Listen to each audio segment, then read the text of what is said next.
back to the Four Verts. I'm your host, as always, Sonny Weaver, and with me today I got a special guest host. Some of you guys may know him as the co-host of the Extra Point podcast that is defunct, I believe. We can ask about that a little bit. Others of you may know him as the GM and owner of the Oakland Raiders, but most of us know him as Project Flake. I mean, Fat. How you doing, Fat? I'm doing good, man. How about yourself? I'm doing good. You came around and made it to the show, so I can't complain too much. How about that the extra points? What's going on with that? Oh, there's a couple different things that are up with that, but that's hopefully Tom and myself have been working on some things, and hopefully we can get that back up and running within next week. All right. Well, yeah, I hope so. It gives me something to watch while I'm on the shitter. So, always good to have that in the back pocket. But we got a lot to talk about this week, so let's get right to it. First up around the league, big news coming down from the league this week. Jamal Charles of the Kansas City Chiefs has been suspended 2 games for PED use. What are your thoughts on that? I can honestly say that I'm not too surprised. It's something that's kind of been something I've seen, especially being in that division so far this season through the 5 games that have been played so far. He's a great running back, don't get me wrong, but he just seemed to be at a whole other level than some of the other people, and it kind of definitely makes a lot more sense now. We'll get into your division here in a second, but from a Jamal Charles standpoint, I'll tell you, the 5-0 Chiefs, he's definitely played a big role in that. I know last week he accounted for about 128 yards. I believe he's actually been the leading receiver for the team for the last 5 weeks. So, I'm sure this is going to impact him. It's going to kind of take some time to see how this affects him. But, with that division out there, I'm not sure it'll make a huge difference, but something to keep your eye on. Next up, rumors coming out of Chicago is that Jay Cutler is about to be benched for journeyman quarterback Matt Flynn. Now, the Bears are currently sitting at 2-3. I'm not sure what this quarterback change is going to do, but I'll read you off Cutler's stats here. I'm not sure it can hurt much worse. He's 71 for 139 with 51% completion percentage. He's thrown for about 1,000 yards, but 4 touchdowns to 10 interceptions for a quarterback rating of 55.1. The Bears may be looking to find a different direction in quarterback. I'm not sure if he's the whole reason, but it really can't hurt him much more.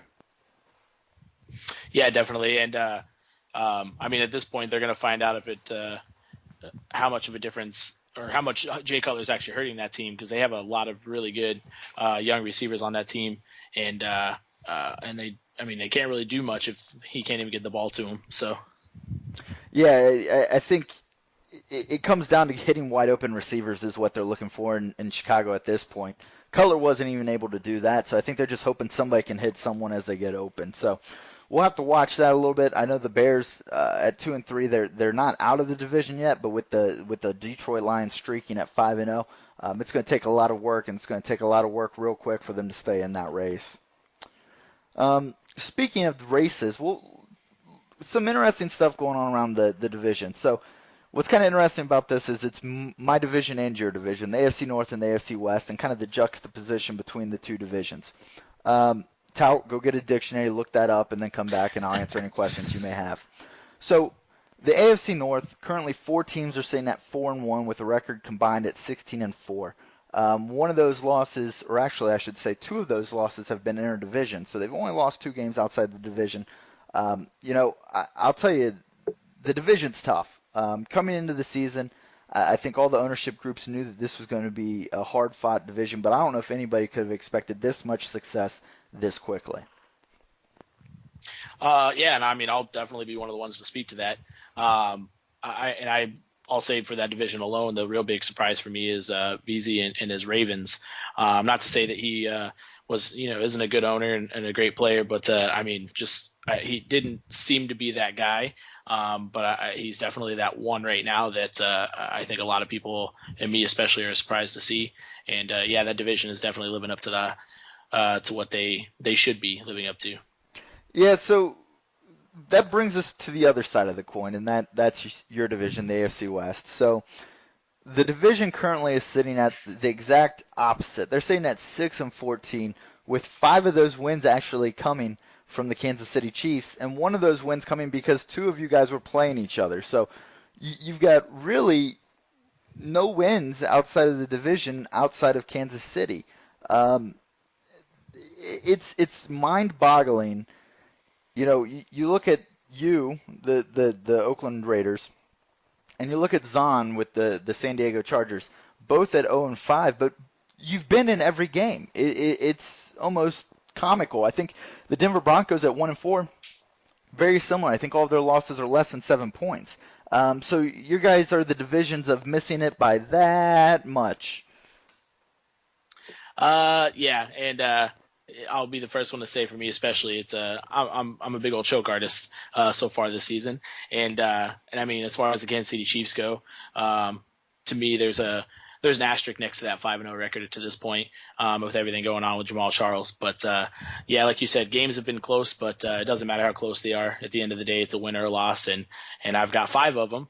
Losses, and I'm definitely hoping I got the bye week this week, and then looking to turn some things around after that. So let me make sure I understand this. You're sitting there at 0 and 5, calling out the 5 and 0 Kansas City Chiefs. Yeah, Yep, that's exactly right. That is a bold move, Cotton. Let's see how this one works out for you. Um, let's look at some of these surprise teams. We mentioned Kansas City at 5 and 0. They're going to have 2 games without Jamal Charles. We're going to find out a lot about them. We'll see if Fat's kind of asterisk and him thinking they're a piece of shit team without Jamal Charles. I think we're going to learn a lot about them.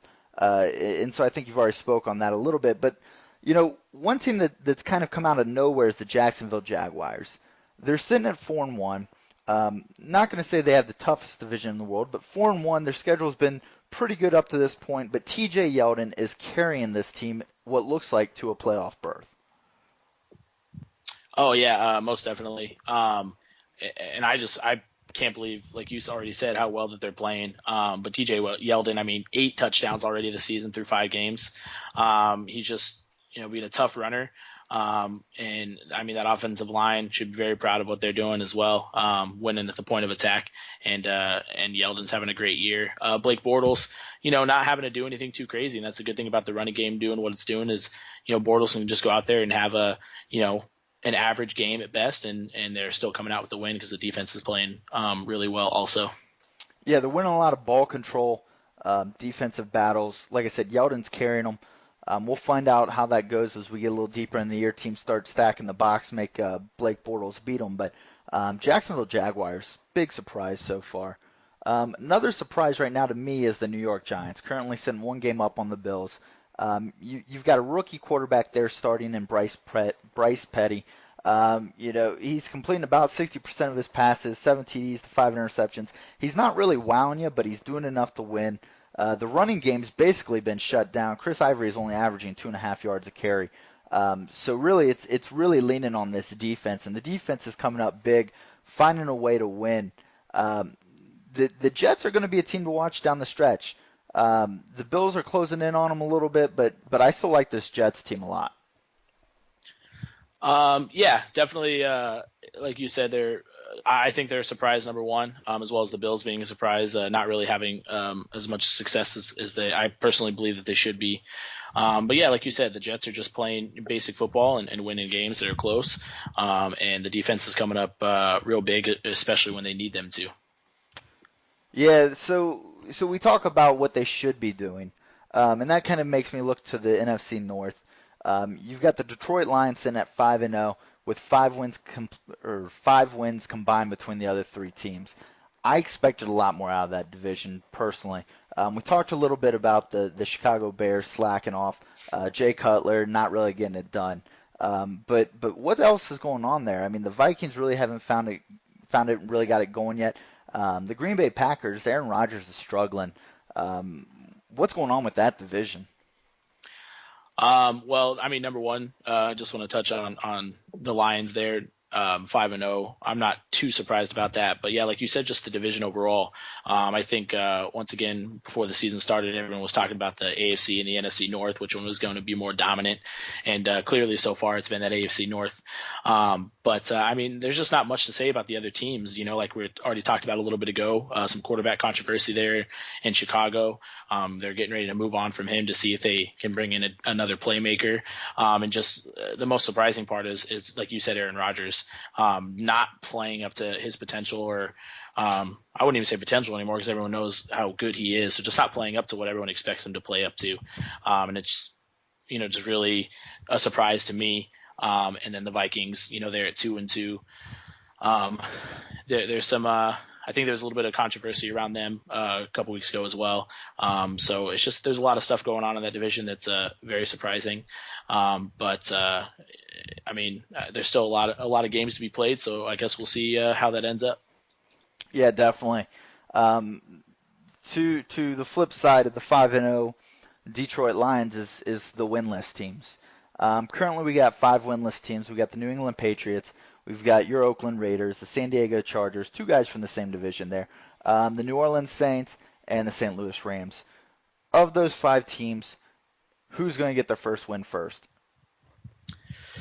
Oh, that's tough. I mean, I would like to say myself, my Oakland Raiders, but I'm going to be completely honest. I don't know if that's really the truth, especially with that bye week. But I mean, just kind of looking at the upcoming games and the schedules for this week, I think I don't know. It might be the Saints. I would say maybe would be the team that I would kind of look at to be that first team to get a W. Yeah, I'm going to go out and I'm going to go ahead and say the San Diego Chargers. They got a matchup next week with the 1-4 Packers. The Chargers have been in every game. They've lost some heartbreakers down the stretch. I know they lost a heartbreaker to Pittsburgh recently.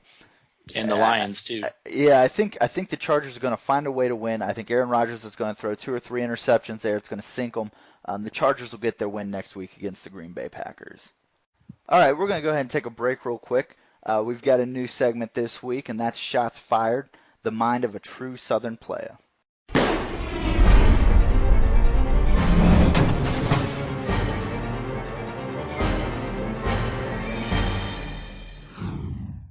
This is an edition of Inside the Mind of a Southern Player. Today I'm going to speak about MUT. EA, I don't know what the fuck you was thinking about MUT, but who the fuck wants to play a game against the same motherfucking players that they got on the other team? Now, I'm old school, if I got an opponent, I don't want the motherfucker to be me, It was like me fighting me or going against me. Shit, I got enough problems in my world to be trying to have an issue with myself. That's just like MUT. I'm looking across the field. I got Walter Payton, he got Walter Payton. I got Des Bryant, he got Des Bryant. What kind of shit is that? My thing is this. Make a real motherfucking football game without all the comical shit. We need more than this. You give us a half-ass product on the CFM and think we're supposed to be happy with the shit. We the motherfuckers that made you. If it wasn't for the CFM players, your motherfucking game wouldn't be shit. So my suggestion is go make your MUT shit on a separate motherfucking platform. Then give us some real shit. Like you did when you had NFL head coach in Madden. Well, head coach is where it's at. Just need to modify it more and, make it a real issue. Not some half-ass, we'll put a little bit in this and tell them that we did this and, because we ain't dummies. You take shit out of the game and put it back in the game talking about it's new. Motherfuckers ain't shit in this game new. You had all this shit before. You just feeding it to a new motherfucking generation who think the shit's new. But the motherfuckers that was here from the get-go know the shit ain't new. So you ain't fooling nobody. Wait till we all gone, then you can fool motherfuckers. But I done had my rant for today, so basically, EA, get your shit together next time. This is Southern Player out. Bang bang, she faded. Bang bang, she faded. Shots fired. All right, we're back. I'll tell you what, that play, he's one funny dude, isn't he? Yeah, for sure. Yeah, you don't want to get him started on a rant because, we had to limit him. That's actually cut down from about a 45-minute rant. So, we may release the unedited versions later, but, that was all we had time for.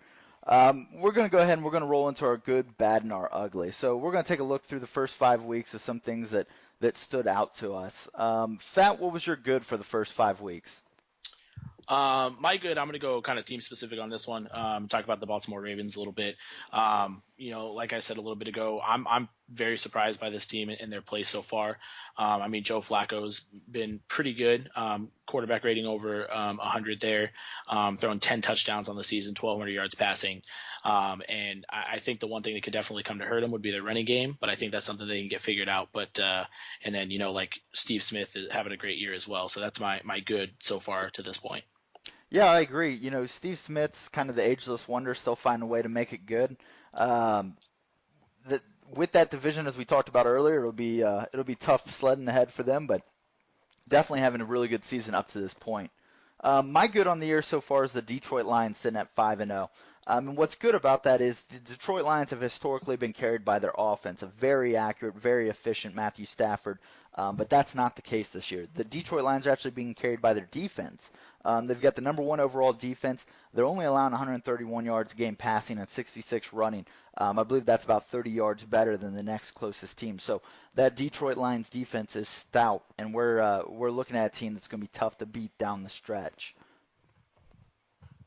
Yeah, definitely. And that's something actually. I didn't really, think about, like you said, the quarterback play is not what you have seen in the past. So yeah, that defense stepping up is definitely big for them. So go ahead and give us your bad. The bad for me so far up to this point, I'm going to touch on it a little bit again, and it's probably going to be something people are tired of hearing about. But Jay Cutler, it's just remarkable how bad he's been so far. And I've never seen him as an elite quarterback personally, but at the same time, I've never seen him as bad as he is right now. Just the really, really bad numbers that he's throwing up so far. But that's my bad up to this point in the season. Yeah, like we talked about Jay Cutler, just not having a year. Chicago's got to figure out what they're going to do with him. He's still got years left on that contract with huge cap numbers. I would expect him to take the hit and move on after next year, but depending on that cap penalty, they may be stuck with him. So they may be paying Jay Cutler a lot of money to ride the bench for a while. My bad actually strikes home a little bit, and that is my Cincinnati Bengals. We lead the league in penalties with 23 accepted penalties through the first 5 weeks. The next closest is San Diego with 14. We're 4-1. We can't expect to win these tight games with giving up that many penalties each week. Yeah, and I'll be one to kind of touch on that as well. Week 1 when we played, I'm pretty sure the penalty count was 5-0 in your favor, if that's how you want to look at it. But yeah, definitely the penalties have been a really rough spot for you and your Cincinnati Bengals so far. Yeah. So go ahead and what's been ugly through the first 5 weeks? The Oakland Raiders have been ugly, and Project Fat. Not only are we 0-5 up to this point, but quarterback play, 16 interceptions already this season. There's absolutely no running game there. Amari Cooper is away from the team for one more game because of some issues in Oakland with him as well. So, the defense has been decent. That's the one kind of upside so far. But, aside from that, it's just been nothing but a real big blunder in Oakland up to this point. Yeah, you guys sure are sucking it up a lot. You need to figure that thing out. At least finish in the top of your division, or should I say, not in the bottom of your division. So you and the San Diego Chargers are at 0-5. Just just don't be last. Although, the first overall pick does look kind of tempting this year. A lot of good people out there. Todd McShay's been tweeting about him, so I suggest you follow him and check those out. My ugly is going to be Peyton Manning of the Denver Broncos. You look at his stats, and it's not hard to figure out why the Denver Broncos are sitting at 1-4. While 62% completion percentage may not be a horrible percentage, 6 touchdowns to 18 INTs. You cannot win games in this league turning the ball over almost 3 times, actually almost 4 times a game. That just doesn't happen. I don't know if Peyton Manning's done. He's had a great career. I think, the arm strength shot, he's not making the same decisions he used to. It may be time for Peyton Manning to hang it up. Yeah, definitely. And I agree with everything that you just said. Peyton Manning's been a great player throughout his career, and it very well could be the end. It just his throws aren't as accurate. There's not much strength behind him when you're watching him. Little things like that. So, like you said, it definitely could be the end of a great career. Yeah, it's always sad to watch a guy stay a year too late, but I think that's maybe what we're seeing there in Denver with Peyton. All right, well, that's all the time we've got for this week on the Verts podcast. I want to thank my co-host for the week, Project Fat. You're welcome on here anytime as long as you make sure to show up. Oh man, thank you so much. I really appreciate that. Hopefully, someday I can get this whole flake thing put behind us. But until then, appreciate you having me on, man. Yeah, no problem. Make sure to check out the podcast next week. We'll have another Shots Fired segment. Also, make sure you're getting those clips recorded and loaded up online. We hope to bring back the top 10 next week. For all of us here at the Verts podcast, I thank you for listening. See you next week. Bang, bang, she faded. Bang, bang, she faded. Shots fired.